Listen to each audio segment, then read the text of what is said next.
Үнцгэрхэн биеэ хайрлаж яваарай.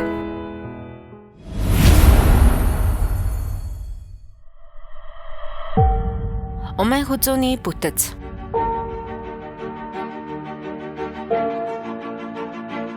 Умайн хүзүүн цилиндр хэлбэртэй 3-4 см урттай, 2.5-аас 3.5 см диаметртэй булчинлаг эрхтэй юм.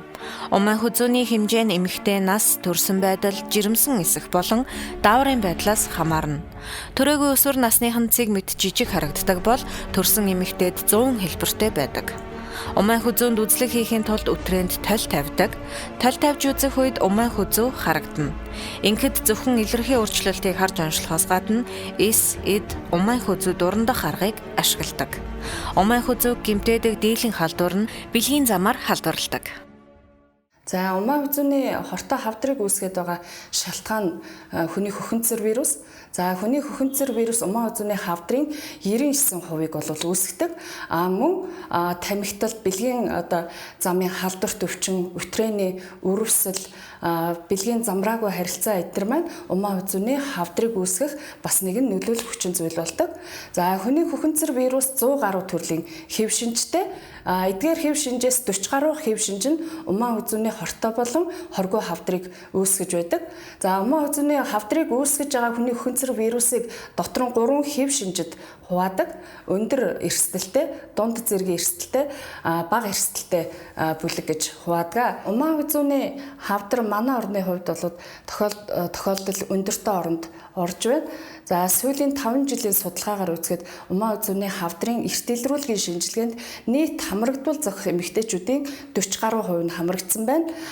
Умайн хүзүүний хавдраар өвдсөн эмэгтэйчүүдийг судлахад 60 гаруй хувь нь умайн хүзүүний хавдрын эрт үедээ 40 гаруй хувь нь хожуу үе шатанда онцлогдож байна. Манай улс умайн хүзүүний хорт хавдрын өвчлөөр зүүн өмнөд Азад тэргүүлж байна. Жилд 400 гаруй эмэгтэй умайн хүзүүний хорт хавдраар өвчөлж шинээр бүртгэгдэн 150 эмэгтэй энэ өвчний улмаас нас барсан судалгаа бий.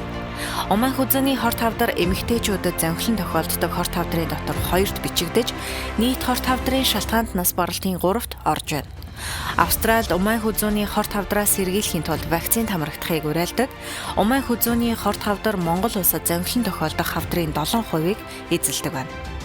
2012 оноос эхлэн умайн хүзүүний хорт хавдрын эрт илрүүлгийн хөтөлбөрийг хэрэгжүүлж байна.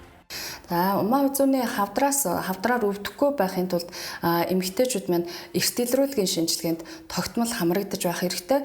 PAP тест буюу эсийн шинжилгээнд 3 жил тутамд тогтмол хамрагдах, хүний хөхөнцөр вирусын шинжилгээнд 5 жил тутамд тогтмол хамрагдаж байх юм бол бид бүхэн умайн хүзүүний хортой хавдраар өвдөхгүй байх бүрэн боломжтой. За умайн хүзүүний хавдрыг үүсгэж байгаа хүний хөхөнцөр вирус бэлгийн замаар дамжин халдварладаг. Цусаар болон бусад эрхтнэр бол тархдаггүй. Ихэвчлэн умайн хүзүүний хавтгай хүчээр эдэг сонгож гэмтээдэг, эсийн гүнд байрладаг.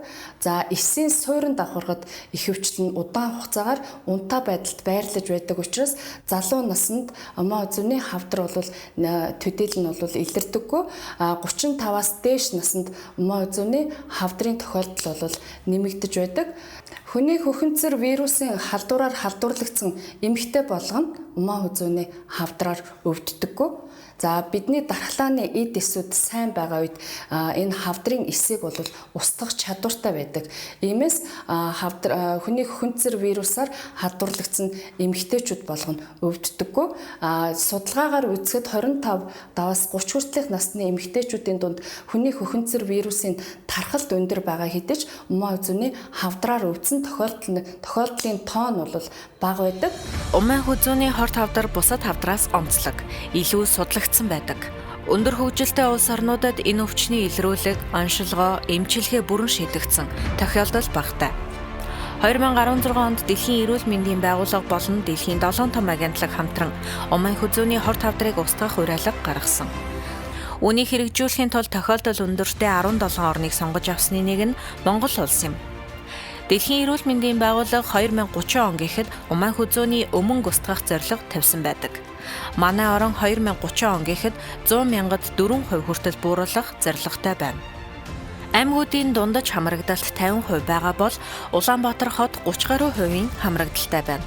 Дэлхийн эрүүл мэндийн байгууллагын судалгаагаар дэлхий дээр умайн хүзөөний хорт хавдрын улмаас 311,365 эмэгтэй нас оржээ.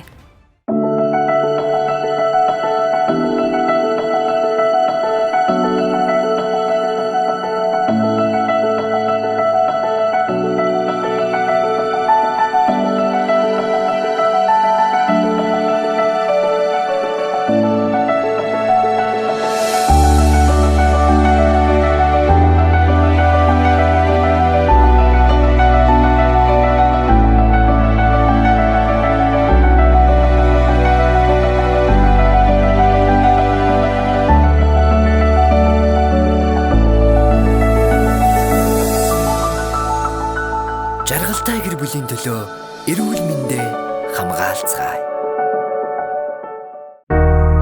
Эртэлрүүлэг гэж юу вэ?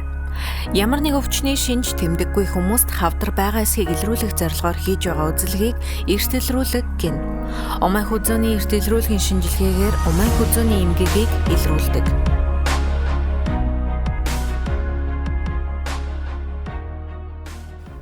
Умайн хүзөөний хавдрын эртэлрүүлгийн шинжилгээнд 30-аас 60 хүртэлх насны эмэгтэйчүүд 3 жил тутамд нэг удаа хамрагдагч байх ёстой. Зайлшгүй тохиолдолд умайн хүзөөний эсийн шинжилгээг 3 сар, 6 сар, 1 жилийн давтамжтай өгч болно. Умайн хүзөөний хавдрын эртэлрүүлгийн чухал арга нь ПАП шинжилгээ буюу эсийн шинжилгээ. Эсийн шинжилгээний хариу сөрөг гарвал умайн хүзөөний хавдрын эмгэг байхгүй гэлтгэн. Умайн хүзөөний хавдрын эсийн шинжилгээ эерэг гарах нь умайн хүзөөний эмгэг болон умайн хүзөөний өмнөгөр өвдсөн байгааг бол илтгэдэг. За умайн хүзөөний эсийн шинжилгээнээс гадна хавдрыг илрүүлэхийн тулд хүний хөхөнцөр вирус буюу HPV-гийн шинжилгээг сүүлийн үед нэвтрүүлж байна. За энд бол 30 гаруй төрлийн HIV шинжийг илрүүлдэг болоод байна. Өмнгийн урдал гэж юу вэ? Умайн хүзүү өндөр эрсдэлтэй хүний папиллон вирусын халдвартай байснаас өмнгийн урдал эмгэг үүснэ.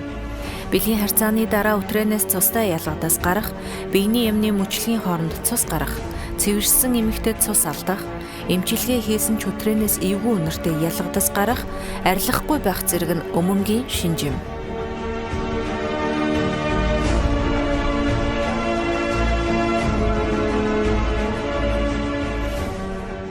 Умайн хүзөөний хавдар 4 үе шатыг дамжиж явагддаг. Умайн хүзөөний хавдрын урдал эмгэг 1-2 дугаар үе шатанд бол эмчилгээ бүрэн төгс хийгддэг. За эхний үе шатанд бол киро буюу хөлдөө хэмчилгээ, лип буюу өөл хэмчилгээг бол голдуу хийдэг.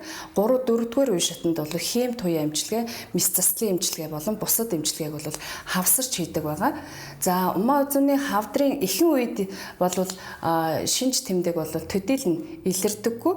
Хожуу үе шатанда хэвлийн доогуур өвдөх, хоёр хөл рүү өвдөх, доошоо цусрахаг ялгадас гарах, бэлгийн харилцааны үед цус үзэгдэх, биений өмнө мөчлөгтэй холбоогүйгээр цус гарах зэрэг шинж тэмдэг илэрдэг. За эмэгтэйчүүдийн маань алдаад байгаа гол зүйл нь хавдар өөрөө ямар нэгэн шинж тэмдэггүй байдаг учраас би өөрөө эрүүл хүн гэд ирж үзүүлдэггүйтэй холбоотой байдаг. Тэгэхээр манай эмэгтэйчүүд ямар нэгэн зовир шаналгаа илрээгүй үедээ эмэгтэйчүүдийн эмчийн үзлэгт тогтмол хамрагдчих байх юм бол умайн хүзөөний хортой хавдраар өвдөхгүй байх бүрэн боломжтой. Умайн хүзөөний хавдрыг эмчилж байгаа энэ лип эмчилгээ ихэвчлэн хавдрын 1-2 дугаар үе шатанд бол хийгддэг эмчилгээ байгаа. За лип эмчилгээнд хамрагдахын тулд өтрээний үрслээ бүрэн сайн эмчилсэн байх хэрэгтэй. Эсийн шинжилгээ болон эдийн шинжилгээгээр умайн хүзөөний хавдрын үе шатыг бүрэн гүйцэд оншилсан байх ёстой. Мөн лип эмчилгээ хийхийн өмнө цууны хүчлийн сорил болон лүголийн усамдлын сорилыг ашиглаж умайн хүзөөний хавдрынхаа өөрчлөлт цар хүрээ хязгаарыг бол бид бүхэн олж тогтоодог. За ингэснээр умайн хүзөөний өвчлөлийг бол бүрэн дүүрэн эмчлэх боломжтой байдаг. Лип эмчилгээ хийлгэсний дараа манай эмэгтэйчүүд дараах зүйлийг анхаарах хэрэгтэй. Хэвлийн доогуур хүчтэй базалж өвдөх, доошоогоо цусрахыг, нүжрөхийг ялгадас гарах, шалтгаангүйгээр халуурах, За дээрэс нь доошоо гарч байгаа ялгадас маань эвгүй үнэртэй өнгөтэй их хэмжээтэй гарах юм бол эмэгтэйчүүдийн эмчтэй нэн даруй одоо хамрагдаж байх хэрэгтэй. Мөн лип эмчилгээний дараа манай эмэгтэйчүүд 2 жил тутамд эмэгтэйчүүдийнхээ эмчийн хяналтанд байж эсийн шинжилгээг тогтсон цаг хугацаанд нь өгч байх юм бол дахиж умаа үзүүний хавдраар өвдөхгүй байх бүрэн боломжтой.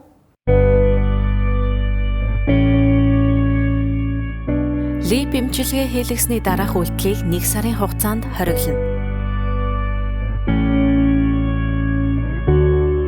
Өдрөөний угаалга хийхгүй байх, сарын тэмдгийн үед тампон хэрэглэхгүй байх, бэлгийн харьцаанд орохгүй байх, хүнд юм өргөхгүй байх, саун бассейнд орохгүй байх, өсгийтэй гутал өмсөхгүй байх, дасгал хөдөлгөөн биеийн хүчний ажил хийхгүй байх, цусны бүлэгнэлтийг багасгах аспирин төрлийн юм хэрэглэхгүй байх.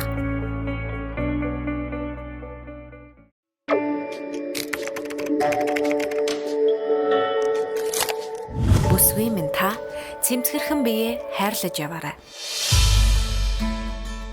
Хөлдөө хэмжилгээний дараах хяналт.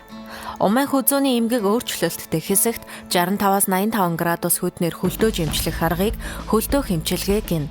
Умайн хүзүү хөлдөө жимчилснээр эмгэгтэй хэсэг үхжил болон унаж, эрүүл идээр нүхэн төлжиж солигддог. Сарын тэмдэг дууссаны дараах 3-аас 5 хоногт эмчилгээ хийлгэхэд үр дүнтэй байдаг. Энэ нь жирэмсэн биш гэдгийг илтгэнэ. Эмчилгээний өмнө бэлтгэл эмчилгээ хийгдсэн байна. Эмчилгээ хийхдээ үзэлгийн орон дээр гаргаж, үзэлгийн толь тавина. Хөлдөө хэмжилгээний аппаратыг үзлэгт бэлтгэн умайн хүзүүний диаметр болон шархны талбайгаас хамаарч эмчилгээ хийх хуршууг сонгон холбоно. Хөлдөө хэмжилгээний дараах шархны нүхэн түлжилт нь 6-7 хоног орчим байдаг.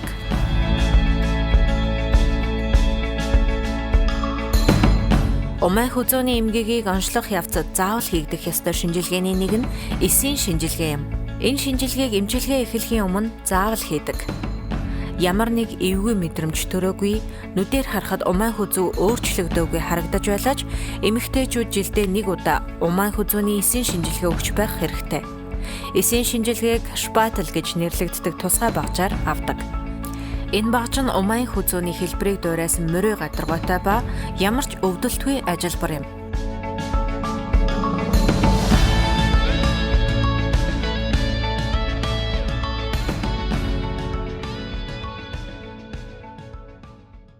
За умаа үзүүний эсийн шинжилгээ дараах тохиолдлуудад давтаж авдаг. Умаа үзүүний эсийн шинжилгээнд дүгнэлт өгөх боломжгүй байна. Өрөвсөлтэй, цустай, нүжтэй байна гэсэн тохиолдолд давтаж авдаг. Умаа үзүүний эсийн шинжилгээнд өөрчлөлт гарсан тохиолдолд давтаж авдаг. Мөн умаа үзүүний хавдрын эмчилгээг хийлгэсэн үйлчлүүлэгчид хяналтын журмаар бол авдаг. За умаа үзүүний эсийн шинжилгээг авах явцад бид бүхэн цууны хүчлийн сорил болон лөгөөлийн усамлыг бол ашигладаг. За цууны хүчлийн сорил нь умаа үзүүний хавдрын өөрчлөлтөө хэсгийг цайруулж бол харагдуулж байдаг. За лөгөөлийн усамлын сорил нь умаа үзүүний хавдрын зах хязгаар хүрээг нь бол тодруулж харагдуулдаг учраас эдгээр сорилуудыг ашиглаж умаа хөндөгөө дурандаж хавдартай хэсгийг бол тодруулж харуулснаар бид бүхэн энэ оншийг бүрэн дүүрэн зөв бол оншилж эмчлэхэд хэрэгэлдэг. Шинжилгээнд хэрхэн бэлдэх вэ? Сарын тэмдэг ирж байгаа үед өгөхгүй. Шинжилгээ өгөхөөс 48 цагийн өмнө шүршүүрт орж болохгүй. Шинжилгээ өгөхөөс 48 цагийн өмнө бэлгийн харьцаанд орж болохгүй. Шинжилгээ өгөхөөс 48 цагийн өмнө тампон, жирэмснээ сэргийлэх эм, мөн эмэгтэйчүүдийн тос, ариун цэврийн хөөс зэргийг хэрэглэж болохгүй.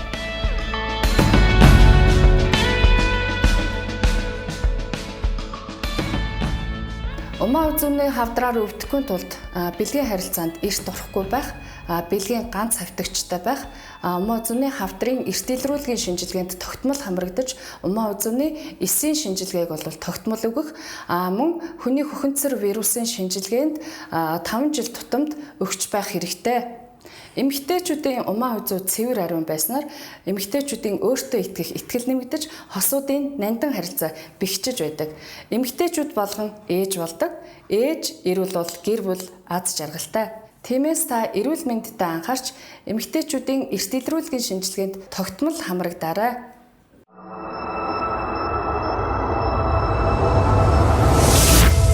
төсвийн минь та цэмцгэрхэн биеэ хайрлаж яваарай.